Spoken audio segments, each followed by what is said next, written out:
Hi, and welcome to the Top 20 Attributes of an Inclusive Team. I'm your host today, Julie Kratz, and we'll be together exploring what it means to be diverse, equitable, and inclusive in the workplace. So, a couple notes to set us up for success today that I've been mentioning to everyone that's joined on time and that continues to introduce themselves in the chat box. Do introduce yourself there. Tell us a little bit about who you are, what organization you support, what you do, and why you're here. Another thing, we will be recording today, so you will get access to this full hour of content in your inbox later today. Look for an email with that recording and invitation to follow us on YouTube so that you can see all of this as well as all of our videos that we have to support our Lead Like an Ally program. And we will be using chat to continue to discuss and unpack your assessment results, as well as any questions, stories, ideas you have for other participants. So I promise to get to as many questions as I can in the hour that we have dedicated together. It will be important that you have your assessment results in front of you. So that was found at nextpivotpoint.com/assessment. So if anybody missed that, I've sent a few reminder messages. I'll put that in the chat here, but make sure if you have not taken that assessment or don't have it handy, you should have had an emailed report shortly after filling out the assessment. It was those top 20 questions, so that's the top 20 attributes we'll be covering today.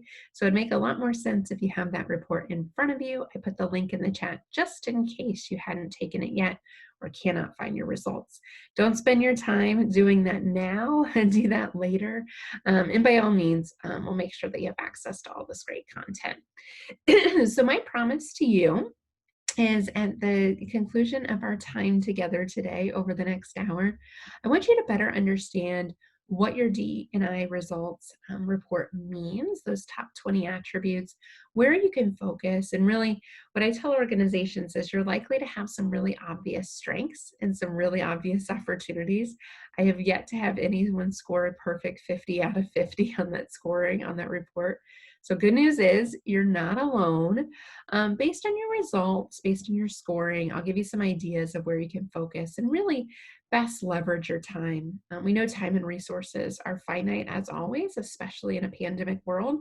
So I want to make sure to give you some ideas that don't have to cost a ton of money and don't take a ton of time and resources to support, as well as kind of three key secrets. So I'm having, as you can imagine, a lot of conversations with DEI leaders and people officers and HR leaders across the country and actually internationally right now. So I'm hearing a lot of myths about diversity, equity, and inclusion, and maybe things you've also seen from your team. So I want to dispel a few of those and give you some key ingredients to a DEI strategy that really works. And that's what I call the roadmap of inclusion.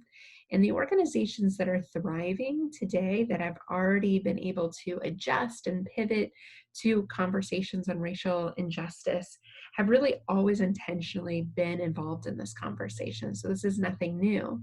Now, the good news is if this is new to you, it's not too late to join the conversation, but you really have to be intentional about that roadmap longer term. So I'll give you some ingredients to that. And then I promise if you stick around for the full time, we have a special offer for you. So if you make it to the full time today, I promise to give you an incentive to stick around and as well as be able to answer any questions that I haven't gotten to. So I'm happy to stick around and answer your personal questions as well. So if you stay to the end, I want to make sure that you have access to our Lead Like an Ally toolkit.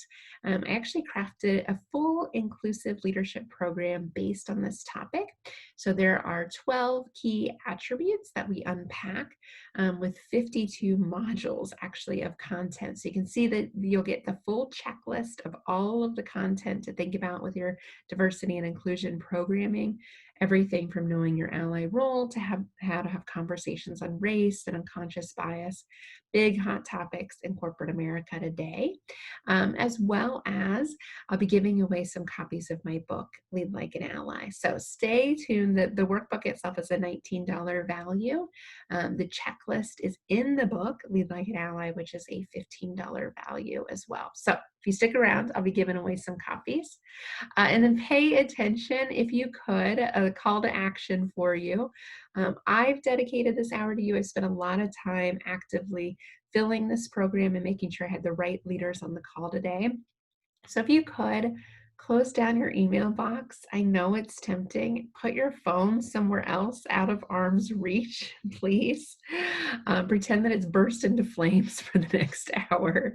And then I think everybody knows the story of the BBC guy right now. But remember when his kiddos came into his home office and he was really stuck, like, oh my gosh. I think we're experiencing that every day in the pandemic world. So if that's you, that is okay. Of course, kids and distractions will come up. I myself have a 6-year-old, so, and a baby on the way. So I fully understand the challenges of working from home with children. So by all means, if you can signal to them that you are busy and that you have things to do right now, that would be ideal. But of course, we're living in a world where we're bringing our full selves to work, and that's a part of your full self. So about me, if I haven't met you yet, I know I saw a lot of familiar faces here on the line, but I'm so excited to be with you all. I'm a speaker, a trainer, and an author. I've written 3 books about allyship and how to build a winning career game plan. My most recent book is Lead Like an Ally, which you're going to see a lot of the content today is based on a journey through corporate America with strategies to facilitate inclusion. So I'll be giving away some copies of that at the end. And then just some of the companies I'm working with right now. I've worked with Salesforce, who's really a beacon for diversity, equity, and inclusion and allyship in the tech space. PwC, I've done book clubs with, and they're really partnering on Men as Allies work. Cummins partnered with their employee resource groups to provide content training on allyship, as well as the NCAA, IU, Roche, and many, many more. Work with small, medium, and large companies like you can see here that are wrestling with, what do I do next? How do I keep this conversation in front of people? How do I make sure Black Lives Matter isn't just a corporate statement and a one and done employee event? I want to make sure that we do better than that. And these are the type of industry leading organizations that I'm working with. And I really feel a great privilege to be able to leverage my content and expertise to support. So you are not alone. Everyone is truly wrestling with this. So I want to get you involved in a chat exercise here. I have a question at the bottom of the screen. This may seem like a really big question, but y'all have other things to do, right? Why did you decide to join this program? Why did you decide to learn more about the 20 attributes of a diverse and inclusive team? So I want you to think about the answer to the question, what do you want? So if you could, so the mindfulness exercise, a visualization exercise, which I think we could all use a break nowadays. Just close your eyes for a minute, and I want you to visualize what you want with diversity and inclusion for your team. Think about your team performing at the very highest level, that you're seeing diversity visibly, you're seeing diverse representation, perhaps in invisible types of factors like background and expertise and perspective. But you're also really seeing the team inclusively thrive, that everyone's humming, they're producing high caliber work, they're meeting expectations, exceeding expectations. And I want you to really channel what that looks like from a diversity and inclusion perspective. So close your eyes, 30 seconds, a minute or so, and hold that thought of your team being diverse and inclusive.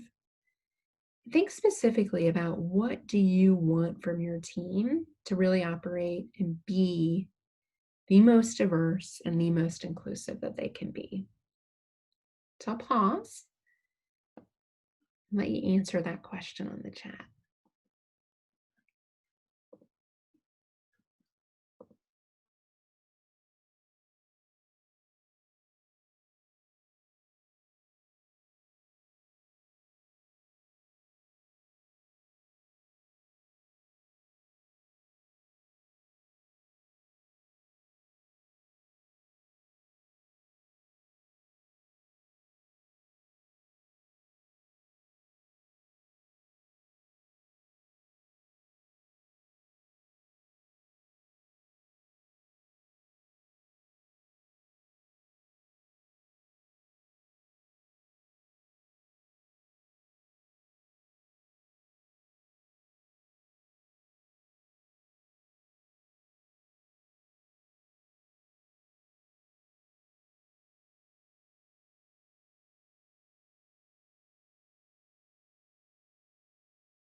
So as you've captured that visualization by now, answering that question, what do you want for diversity and inclusion for your team? What did you see when you think about D&I for your team at the highest level? I love Toralyn said, I envision connectedness. Yeah, great word there. Harmony and mutual respect. Awesome. What else? A place where lots of different types of people feel welcome, included, supported, and respected. Thanks, Brandy. Yeah.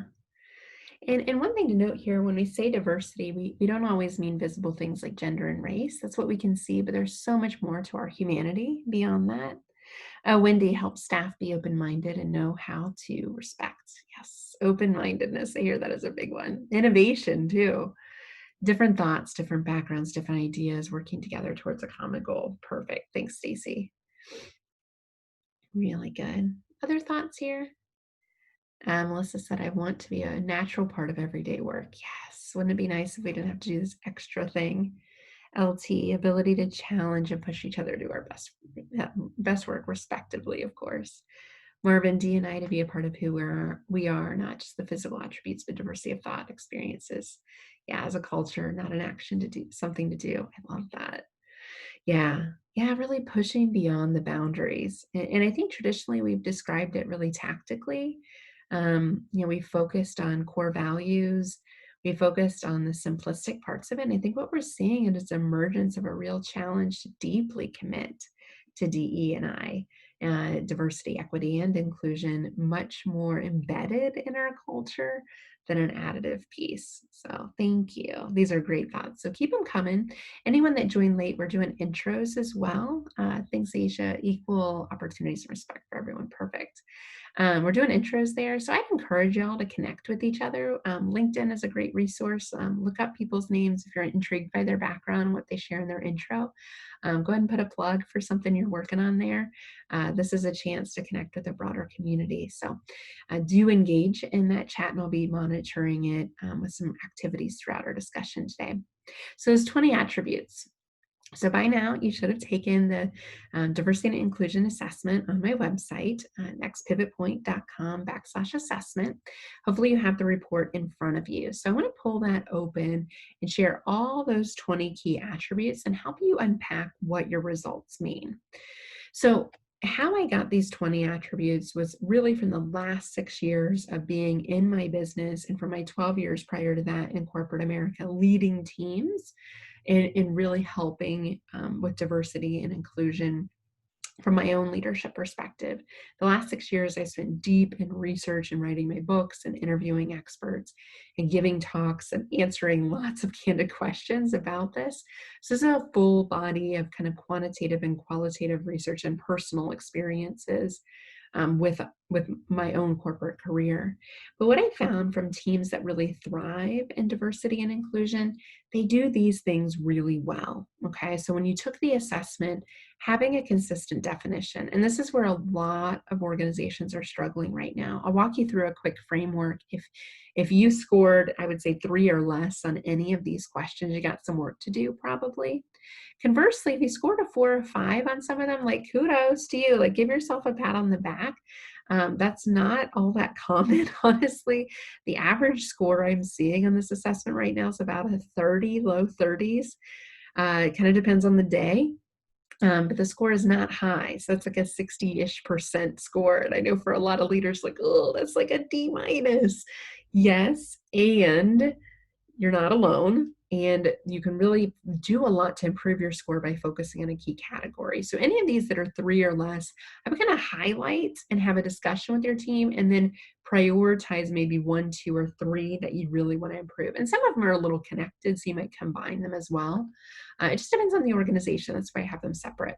But consistent definition. Have you defined what diversity and inclusion mean at your organization? And you can Google the terms. I've got the definitions up for you in a minute.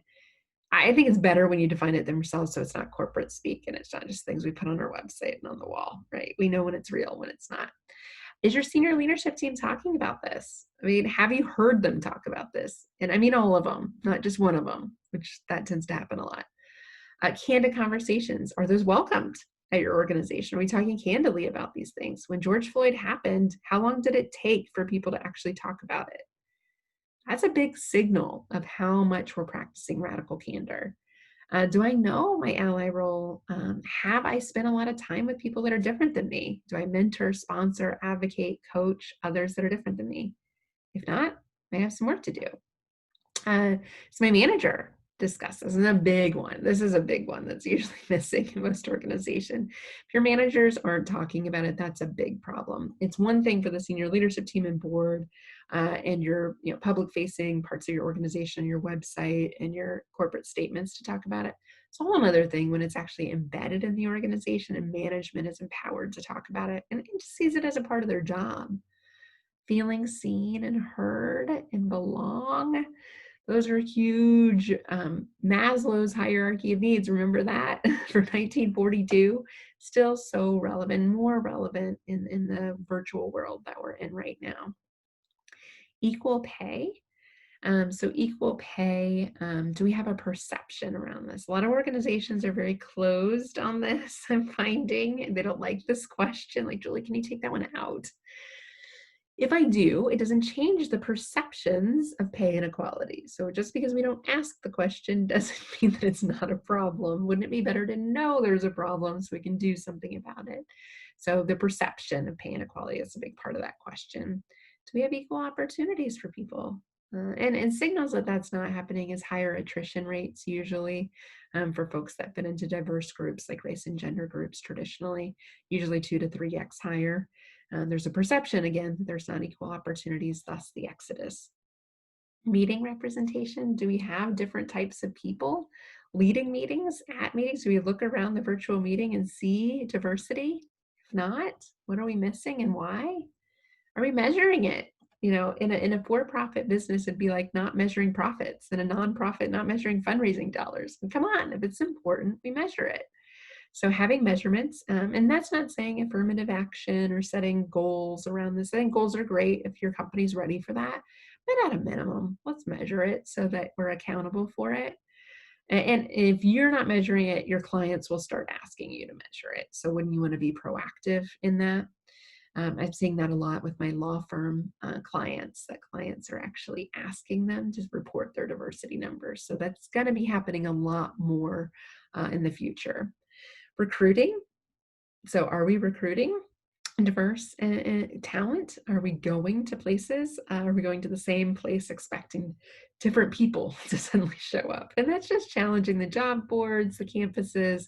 A lot of my clients are like, well, we only go to these schools and we're not going to compromise our standards. Like, how do you know that that's where you have to go? Like, have you ever tried something different? Yeah, like, what's the worst that could happen? I'm not asking you to lower your standards. I'm just asking you to try something different. If you want different, you got to do different. Promotions, who gets promoted, a huge signal of what kind of talent we reward and want more of in our organization.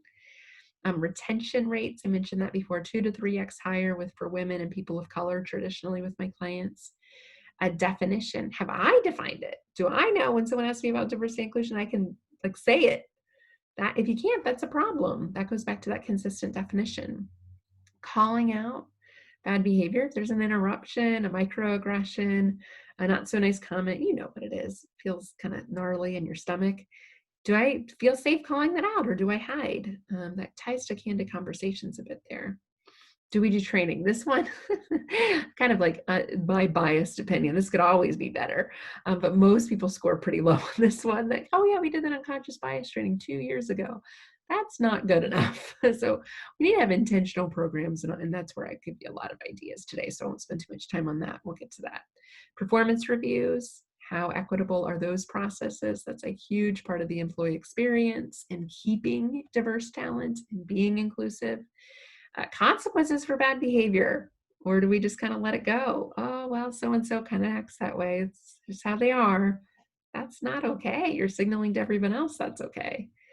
Exit interviews. Do we do that when diverse people that are in diverse groups? Do we do that when they leave? And then am I personally committed? Which most people score pretty high on this one since you've taken the time to take the assessment. But I think of this, what I would encourage you to do, take out your score sheet Anything that's a 3 or lower, go ahead and highlight it, circle it, whatever you have in front of you. And then I would encourage you to bucket them, maybe categorize them a little bit on your opportunities and prioritize just 3, okay? And if you can pick just 3 things to focus on, I think the beauty of that is you still got half the year to get started. And maybe more importantly, going into the fall season, I'm working a lot with clients in our 2021 plan for DEI. Maybe we didn't bake that into our overall strategic plan, not too late to do so. Now I can ask for time and resources for next year. It's a really good time to be planning, and this assessment helps you understand where do we want to focus. So who wants to share what their results were? You don't have to share the score, but maybe with that exercise of picking your kind of top 3 opportunities, who wants to share? So go ahead and jump on the chat and share if you could. See some more sharing. Marvin introduced himself and gave us your LinkedIn handle. Thanks for that. Sarah shared her definition of acceptance of cognitive diversity. I love that. Yeah, so beyond just the visible and mutual respect, equity across the workforce. So good shares here. Who wants to share anything that popped up on the results or questions you have about your results?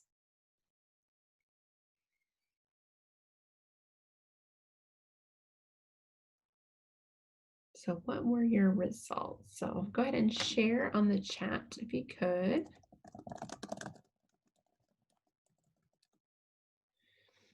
And again, you don't have to share scores, but hey, maybe an area you did well, maybe those 3 areas that you're kind of targeting that you could do better.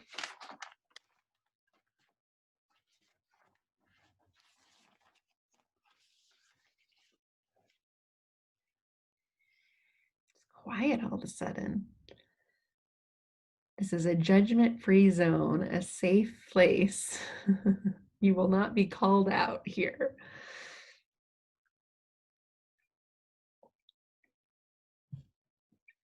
Torlin said, I only got a score. Send me a message on that. I'll dig through your results. Brandy said, I recognize a need to work on a recruitment and retention in our organization. We can't use the same methods and expect different results. Yeah, Lindsay scored a 36, focusing on manager discusses with me in training and feeling seen and heard. Good stuff. Melissa had candid conversations, measurement and training are areas for improvement. That's good. Yes, Brandy, same here. Thanks, Elizabeth. Awesome. Cool. Okay, it sounds like you got some good ideas here. Torlin, thanks for sharing that. Okay, you got your score. You check your email. You should have gotten the report with the 20 factors too. So if anybody has trouble with that, just shoot me a note. You've got my email by now, I'm sure, but julie@nextpivotpoint.com. I can make sure you get that. Sometimes it gets stuck in people's spam folders, so my apologies if you didn't get the breakdown, but it should have all the questions with the scores as well. All right, so moving on to the secrets I promised you now. So what do those results mean? Ways you can prioritize them. Now we want to unpack kind of the myths I'm hearing about diversity and inclusion. So the biggest myth I'm hearing, and this is the first secret I'll give you, is inclusive leadership does not require a huge time investment. So many of my clients are like, we don't have enough time to do this. We were already overwhelmed. We were already understaffed. We've already had to go through layoffs. Like, whatever it is, I get it. I get it. I've experienced hardships this year in my business, and I've had a lot of clients struggle this year. It's not that that's not real, but the fear and the thought that this has to take a long time is not correct. Okay. I'm here to tell you that I have clients that are working on this no more than an hour a month and are getting amazing results with diversity and inclusion. And this is the key word I want you to walk away with today is intentional. You have to be intentional with how you're framing these diversity and inclusion conversations and the tools you're providing. You know, if you think an unconscious bias training is going to work, or a racial equity training is going to work, or racial awareness, and then just be done with it for the year, I promise you that is a bad use of your time, and it probably can have a negative backlash effect if done poorly or just been a one and done check the box exercise. Please do not do that. It's better not to do anything. Okay. And I say that kind of tongue in cheek because I have a lot of clients that are a lot of prospects that are doing that right now. And I know the temptation to want to respond to social injustice and to be relevant right now in the news cycle. But people can really easily see through that. And I actually have a number of partner organizations that are tracking corporate statements and actually following up in 90 days to see what they actually did. So if you make these statements or do these grand gestures and you don't back it up 90 days later, it could also be negatively received from a PR perspective. So I would much rather you focus an hour a month than focus like this big thing this summer, this big thing this fall. It's just less likely to get traction, and it's very transparent that it's opportunistic. So an hour a month, I'll explain more on this later, but I think that's a best practice. I think these 20 attributes you can thread through in an hour a month if you focus on them intentionally, and no more than an hour a month. And I have a program that addresses that as well. So secret number 2, inclusive leadership is not hard to learn. Okay, I think everyone thinks about inclusion, driving diversity, and how to train my leaders to be more inclusive as this really hard, daunting thing to do. That's why we do these one and bun to check the box exercises that aren't helpful and don't have great results, quite honestly. So what I suggest for anybody that's struggling with some of the attribute questions like consistent definition or what it means to us, I always like organizations to peel back the onion a little bit and describe, what does diversity and inclusion mean to us? How are we defining those terms? And I have clients that put the I before the D, they put an E in the middle for equity or a B on the end for belonging. However you're using the words D and I are the most common, so those are the ones I use. But there's a plethora of ways you can describe this. What does it mean? And I'd really like you to get crystal clear, like almost like a mission statement that's super tight, easy to remember. You can ask anybody in your organization if they can say it verbatim, super short and to the point. And then why does it matter? This is really important, and very few organizations have this written out. If it's baked into your culture, you shouldn't have to do that. But if it's not, like many organizations I'm working with, is why is this important? So why? Why? Because we make decisions as humans based on emotions, not on logic. We like to use logic to defend our decisions, but we make them based on emotions. So if you're going to take the hour time investment a month, I need you to have a compelling reason why. And then the how. So I'm going to walk you through the roadmap here in a minute, but the how are we doing this? What does that hour a month look like? What is our commitment like long term? What is our long range plan? And when you can spell that out for people, this is what we mean by it, this is why it matters to us, and how we're doing it in a one-page document, you're in good shape. You're in really good shape because you have something to show new employees, existing employees, to the marketplace that you're deeply committed to this. And it just takes, I'm working with organizations right now in a 2-hour strategy session. We're fleshing all this out. We're getting a really solid what statement, why statement, and how roadmap. And it doesn't have to be longer than a page or two. Okay, so if you haven't done this yet or don't have answers to what D&I means, why it matters, and how you're approaching it over the course of not just this year, but into the next year, probably it's really good to have an answer, a roadmap right now for the next year, if not next 2 to 3 years, just like we would with any other strategy. And then that's where I would start, okay? And simply just take those questions I gave you and ask your team that. Set aside some time and talk with your team through that. It's really important you get buy-in from them, what it means, why it matters, and how we're going to approach that intentionally over time. Okay, so does that make sense? I know that was a big piece that everybody was wondering about and attending today. I can't give you those statements. I do have those definitions of my diversity dictionary on my website. You're welcome to download those as a starting point, but I don't encourage you to use canned definitions. I really would like you to use custom definitions. Use those definitions as a starting point. Marvin had consistent training in diversity built into performance reviews. Yes, those are good opportunities there, Marvin. I'm just catching up on the chat. So questions on this? And again, 1 to 2 page document. I'd like to keep those statements super tight so that everybody in the organization, if you ask them, wake up from a deep sleep, what does diversity and inclusion mean here? They know. Yep. And Sarah had candid conversations, retention, and training. Yeah. And then the how, a lot of the how is training, it's education. So we know with education, it's highly correlated to discrimination, declining, and inclusion improving. Okay. So this is why education awareness is almost exclusively, it's about 80% of the how that I'm working on with clients right now is how do we train our staff? How do we get them educated? I've spent 6 years reading books. Well, if you count the 12 years before that, but the last 6 years really focused on diversity and inclusion and reading books. I mean, my bookshelves are filled with books on bias and race and gender and everything in between. I'd hate for everyone on your team to have to do that same legwork. So partnering with somebody that has content already on their shelf based on research, based on expertise, I think is a really smart best practice as well. So secret number 3, inclusive leadership has a proven ROI. Okay, so here's just some of the data. If you don't believe me, go to harvardbusinessreview.com/diversity. They've got 12,000 studies. I'm being facetious here, but there's so much research on this to support the business case that I'm almost tired of reading the reports. I love them. I love that they keep coming out.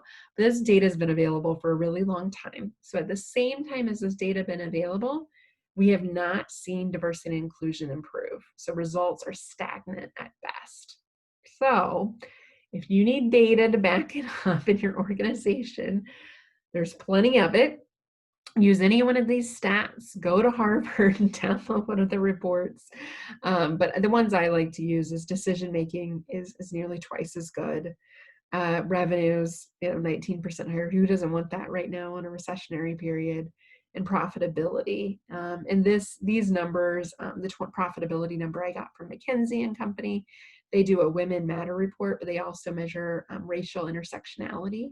And they see ethnic diversity improves profitability by 36%. So, I mean, the data's here. And more importantly, if you want to look at your customer base, who you want to do business with, and your community, who do you want to spend time with as an organization, are we representing that at the top of our organization, not just at the front lines and not just at the middle, but are we representing that at every layer of our organization? If not, we've got some problems and we're missing out. FOMO, fear of missing out. We're missing out on some really good results that we could be seeing from a decision-making, revenue, and profitability perspective. And there's a lot of data on innovation too, which makes a lot of sense. Different perspectives. Y'all have been a part of a team where there are different perspectives. Weren't there better ideas? So there is a proven ROI. A lot of my clients say like, oh, that's a nice thing to do. Well, until recently. We can't focus on that right now. We've got more important things to do. Do ya? Because I don't know what else gets this kind of ROI in your business. So I'd almost say that in positioning the resources that you're going to need to drive this is say, hey, how much is this worth to us? How much are these results worth to us? Is it worth more than we're spending $100,000 on marketing or sales or whatever programming? Maybe we should question some of the decisions we're making. Why are we doing everything the same, expecting different results? So if we want diversity, we've got to invest in it. And here's why. That's a solid ROI. So those are my secrets to share with you. And I think that can help you kind of nudge the needle inside your organization, get people thinking about this. So define the what, define the why, and then the how piece. I did want to give you some content on this as well. So this is what I call a roadmap. So when I'm helping my clients build diversity and inclusion roadmaps, these are the boxes that I like to check. Okay, this isn't a check the box exercise, but these are the criteria I think are most important when you're building an inclusive program, is to have things to facilitate interaction. So I call those discussion guides. So one of the things I'm building for clients right now are tools for self-reflection for team meetings. So kind of a toolkit, tools in a box where managers can pull them out, a manager toolkit, which Lead Like an Ally has in each chapter. So the assessment is an example of that. Let's take this and talk about it. A TED Talk, a podcast, a book, a video. There's a smattering of resources out there. There's so many that I've distilled into my toolkit building discussion guides based on key topics. I'm building ones right now on intersectionality, for example, racial relations, for example, gender, allyship, whatever the hot topics are. Give people discussion guides so managers can use those with their teams in existing team meetings. So it doesn't require any additional effort. Meet people where they're already at, spending time. They need tools. They can't do this on their own. And then they're afraid, is this video okay? Is this politically correct? I mean, there's so much that I've already vetted to do that for you. Activities. So practical ideas to take action on while learning. Adults learn by doing. Okay, so there's 3 types of learners. There's visual learners, there's auditory learners, there's kinesthetic learners. A lot of us are visual and kinesthetic. Some of us are auditory, so you like listening and discussing to learn. Most people like doing something with visual content. So this is why you have to have an activity portion. This is why I got you on the chat. This is why I love people interacting. That's how we learn. That's how we grow, not just by sitting here and digesting information. Videos. I love 5-minute videos. You're going to see in my Lead Like an Ally program. Intentionally, they're 5-minute videos. And I always say, videos are great start and stop activities for the day. I personally like to start my day with an inspirational video. But 5 minutes, can I spend 5 minutes at the beginning of my day to get pumped up a little bit, to think about something unique and different? And then it shows up in my behavior throughout the day, especially if it's intentional. Resources. So recommended expert content. Pull together a list of resources. There's an awesome document that got circulated with racial relations recently called the Anti-Racism Google Share Doc. And I'm happy to share that with anybody that hasn't seen that yet, but it's amazing. And it does all the hard work for you. It has book recommendations, movies, videos, all these different things that have already been curated. So there's a resource page, if nothing else, for DI. To get folks that are already interested in it on board in your organization. And flexibility. I love a choose your own adventure approach. As a kid that grew up in the 80s, remember those choose your own adventure books? And that's how a good allyship, inclusive leadership, or DEI program works. Give people options and let them self-select and choose their own adventure. Don't force them to all do the same thing. Like, that's not any fun. I have clients that use badging. So they use my Lead Like an Ally program, and they have like a base level badge, and then you get different badges for different courses that you take too. So that really appeals to people's sense of pride and wanting to really show off to others that I've invested this. And more importantly, it signals to others that are underrepresented, especially from a racial or gender perspective, this is somebody that's trying. This is somebody that I can talk to. If I have something weird happen, I know they would listen, right? They would be there for me. So think about these criteria, and I want you to pop on the chat here. Who think about how could you use some of these criteria when building out your roadmap for diversity and inclusion. So how could you, a good roadmap on that document has some bullet points, okay? So it's going to have, we're going to have these discussion guides available. We're going to have these videos available. These activities are going to be available. We're going to have these options, for example. So think about these, and I want to hear from you on the chat. What do you think of these criteria? So what criteria are helpful?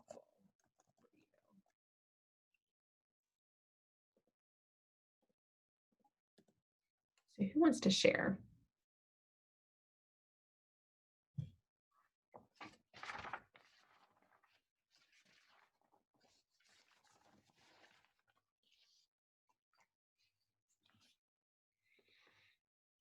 I know you've got ideas. This is the participation part.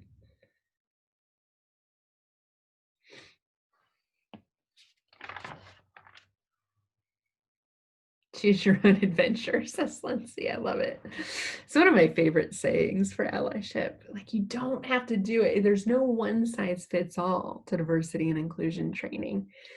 Like, yes, I have standard programs, but a lot of times I like to look at it as like a bookshelf, and you kind of like pull different ones off based on what your team. That checklist, if you stay to the end, I'll send you the checklist. That's what the checklist, the beauty of the checklist is. Like, you can just check off the ones that matter most to your team. Losalind shared, I think the videos and choose your own adventure would work well with our environment. Cool. Cool. Other ideas?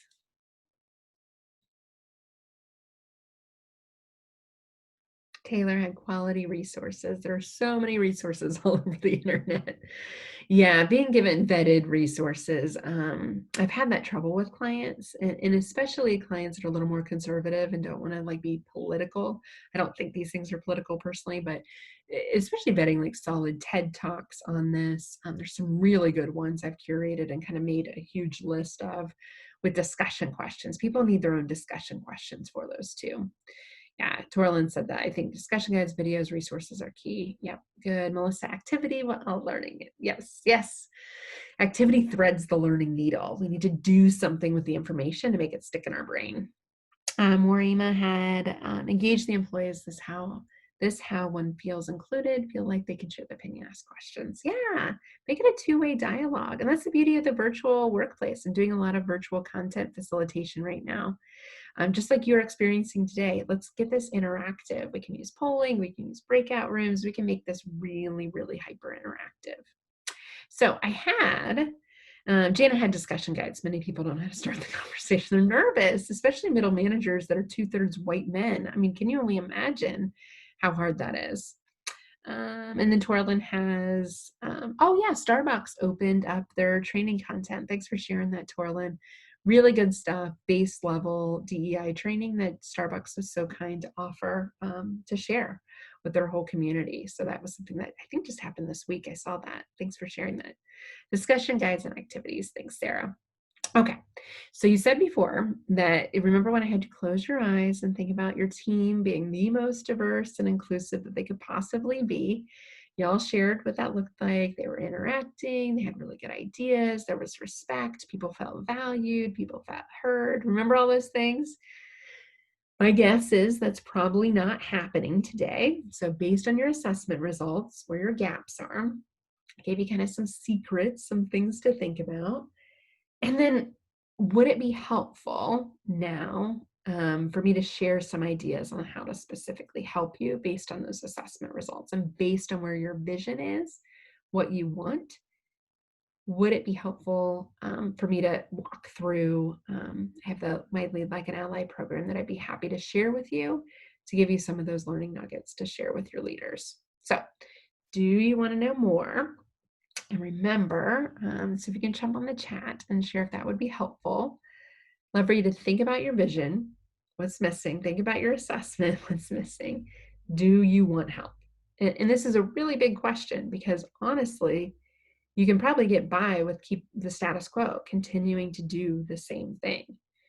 But I don't want that for you. I want you to want to do things differently, and I want your team to be that vision that you saw before. Why keep doing the same thing expecting a different result? So, everyone okay with me helping out?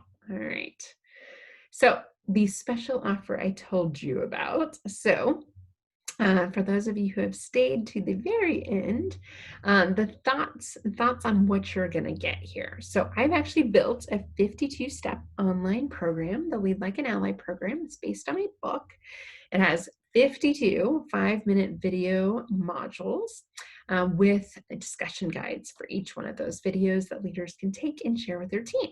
So $1,500 value. I also offer a certification in that program, a comprehensive do-it-yourself workbook, which y'all said would be really, really helpful, an online discussion board access where everyone can ask their questions and share resources just like y'all are today.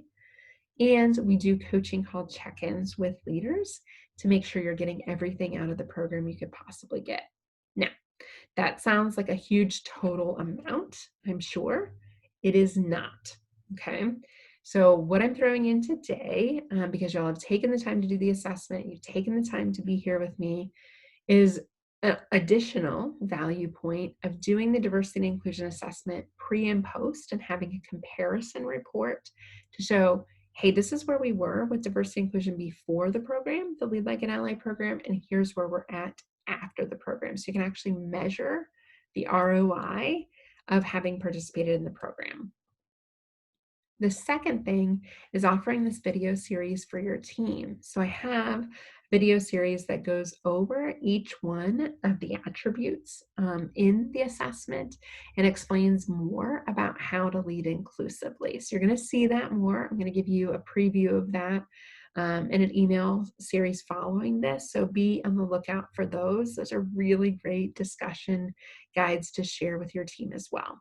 So the total value, remember I shared the online program, the certification, the workbook, discussion board access, the coaching call check-ins, the assessment, the videos for your team, and having the opportunity to have additional interviews. The total value is over $4,000 for this program, but that is not what I'm charging. And that is more what I'm charging clients to work independently, individually with them. For today, I'm going to offer you a special price on all of that. So if all this program did for you was improve team decision-making, increase your revenues, boost profitability, all those great numbers that I shared with you before, that's all I gave you, what would that be worth? And you think about 87% better team decision-making, 19% higher revenues, 20 to 36% higher profitability numbers. What is that worth for your organization? How could this investment pay off? And I just want you to do the mental math on that. Do a quick ROI calculation. Chances are that's worth a lot more than what I'm offering today. So instead of $4,000, I have discounted the price significantly for the Lead Like an Ally program, and I'm offering a 10% off coupon code for all of you that have participated today and taken the assessment. So you can go to nextpivotpoint.com/lead, and there you'll find the full details on the program, including all the access to the certification program, the videos, the coaching information, the discussion boards, all of that's listed for you so you can see the full value of the program and what's included. And there's a short video there of me explaining the program and why it's worth the money. But the good news is it's only $222 for each leader spot in the program. We actually offer enterprise pricing too. So if your organization is interested in offering more than one spot as a leader, let's talk about what that could look like. It just depends on how many leaders. So I offer special pricing for up to 50 leaders, 100, and then 150 as well. But this is the per seat cost. Good news is for you, you probably have a professional development budget that this easily fits into, and you probably don't even have to ask your manager to expense something like this. So you can pay by credit card right now and take advantage of that 10% coupon code. Or if you want to talk with me about enterprise pricing, team pricing, I'm happy to do so as well. So just enter Lead Like an Ally coupon code at nextpivotpoint.com/lead, and you can get access to the Lead Like an Ally program that goes through everything we've talked about and so much more information as well. So just a few things that I want to leave you with.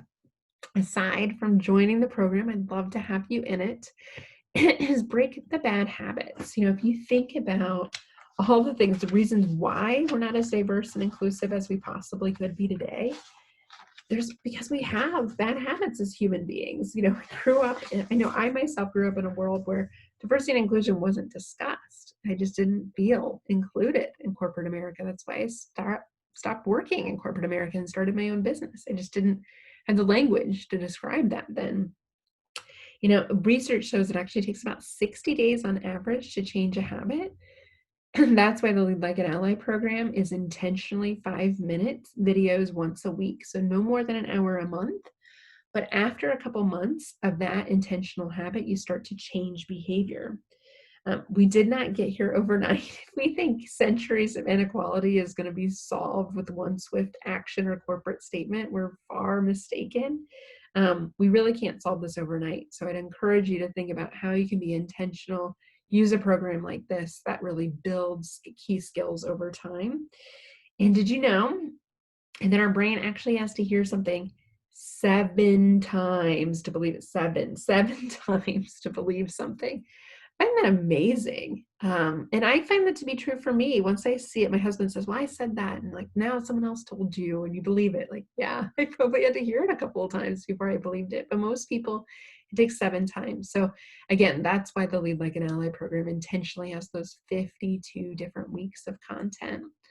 And then think about money versus time. And I don't want to be morbid here, but if you think about people on their deathbed, do they wish they spent more time at work? No, no one thinks that. Everyone wants more time back in their day. What is that worth to you? Because the good news is, as you become an inclusive leader, you save time by building these skills, of coaching skills, of candid conversation skills, managing conflict, building inclusive teams. You get all those great results. So you work less by doing these behaviors. It makes you a better human. So what is that money worth to you? You're not going to think about this. You're not going to wish you hadn't done it. I promise you. I have no one in the program right now that's like, that was a bad investment. I wish I could have that money back. You're more likely to be like, why didn't I do this before? And think about money replenishes, time does not. Okay, we can't get more time, but we can get more money. We have more paychecks. We have the ability to invest money, but not time long term. And the freedom to enjoy time with our family. I think we're all seeing that right now. The benefit of having more time is getting more time with the people we love the most that we can't get back. And then last thing I'm going to leave you with, what if nothing changes? I love to ask this to my clients. They're like, oh, great conversation, Julie, but we're going to just keep on doing things the same way. I'm like, okay, what does that look like when nothing changes? If your team is still having the same conversation a year from now, how painful will that be? And I really want you to think about that vision. And don't you want those things? Don't you want that respect, that value, that interaction, that connectedness? You're missing out on those ROI results. You're missing out on the 87% better decision-making, 19% higher revenue, 20 to 36% higher profitability. Isn't that a miss? We can't stay the same if we want things to change. That's the definition of insanity. And then say goodbye to your fears. I think most people are really afraid that this is impossible, I'm going to do this and nothing's going to change. What I know is that when you have candid conversations about diversity and inclusion, your team gets better. Your team gels together. Your team trusts each other. Your team listens to each other. They interact with clients better. People are happy. I'm a better human since I started doing this work. And I promise you, if you give people the tools, they can be too. So you've all made it to the end. For anybody that's here now, I think most of y'all are still here. So you've stayed. I'm going to reward you.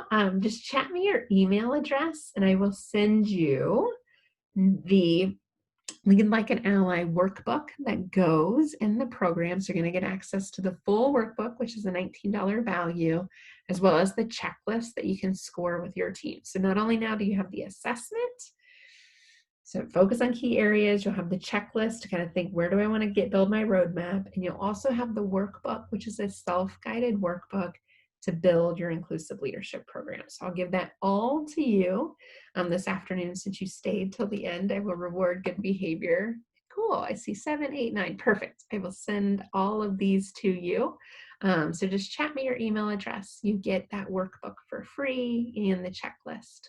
And then just a reminder, where to find the full program, nextpivotpoint.com/lead.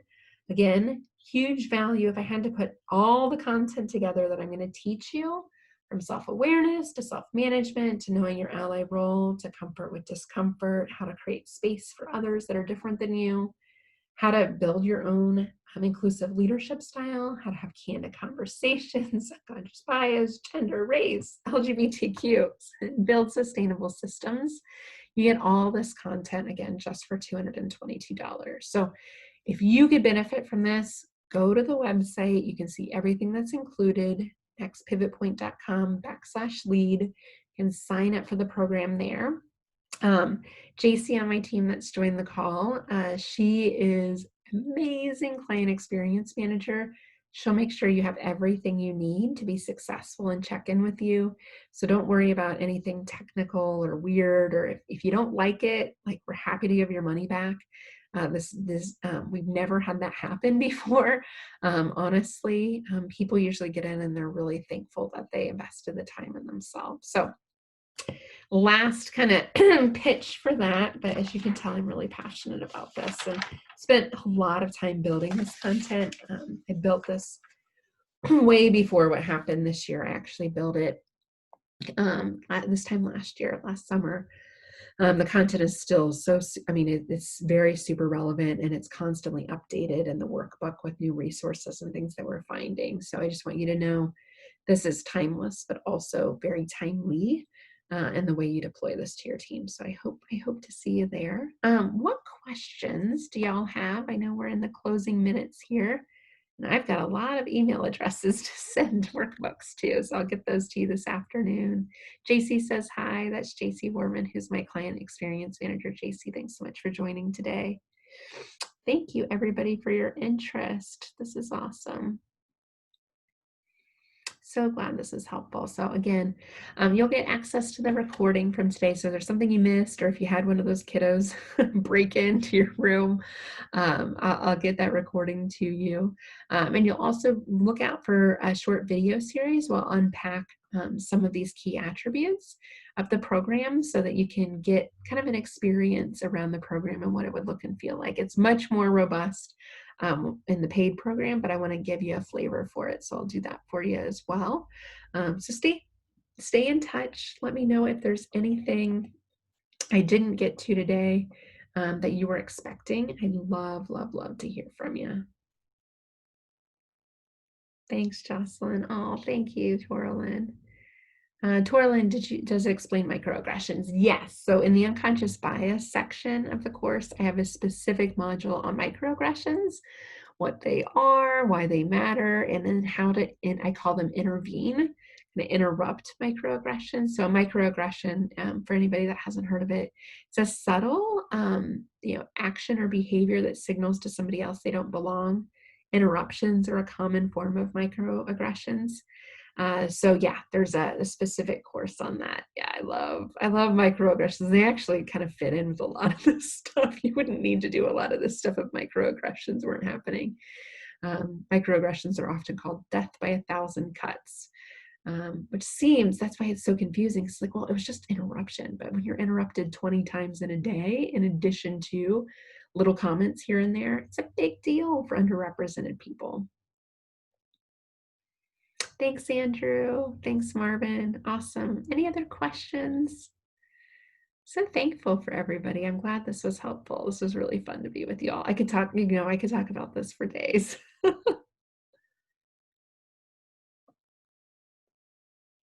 Okay, well, everyone will get the recording later today. Ping me if you have any other questions. I really appreciate your time today.